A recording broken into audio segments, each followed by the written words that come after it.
Reading Liberty students, let me just, as we're getting ready to go in the course, let me just go over some course information that's quite important for you.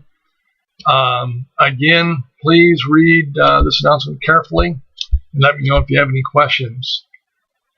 Again, I've already mentioned about getting familiar with the course syllabus and course schedule, and as well the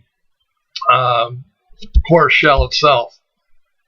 Read these, get familiar with these, and chart out your study time for the semester. This will help you. In addition to these documents, in the syllabus and assignment instructions, you'll find discussion board instructions. I believe I mentioned this too initially, but I'll say it again because it bears repeating. Each week when there's a discussion board, by Friday evening of that week, you want to have your initial response turned in. Now, be sure you abide by the grading rubric for discussion boards and by the instructions for discussion boards that are contained in the course shell. These will help you do well. Probably the greatest stumbling block for students in this is remembering to support their statements with citations from the course textbook and 2 other scholarly academic sources related to the book of Acts.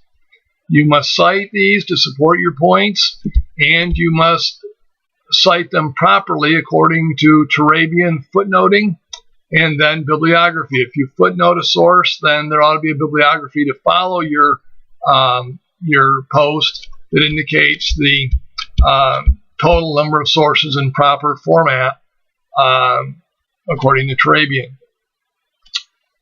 Then by the following Sunday, you post your comments by Friday night, but then between Friday night and Monday night, you must reply to at least 2 peers in your discussion group. In these replies, let me encourage you to do 3 things. First, you ought to compliment your peers on any good insights or good statements or just whatever in their statement is some really good work. And you need to be specific on that. Then number 2, let me encourage you to provide good, kind, constructive critique of your peer. Let them know where you think they maybe could have done a little better work, or maybe there's something out of order. But provide good, kind, constructive critique that will help your peer do ever better in subsequent discussion boards. And then thirdly, I want you to leave one another with a good, relevant, thoughtful, open-ended question each time there's a discussion board where you're responding to peers. An open-ended question is one that can't be answered with a simple yes or no. Just as I'm asking you to provide your peer with a thoughtful question, you need to provide them with a good question that they need to think about. They may or may not respond, but they need to think about what you're asking. So it needs to be something more than a simple yes or no kind of question. Again, I mentioned the course requirement checklist, so this needs to be done and gotten in a timely way.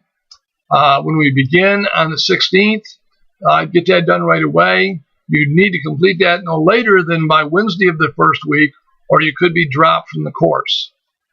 Well, again, that's enough extra emphasis now on some important issues in the course. Do take time to read down through the announcement as well. God bless you as you begin your coursework.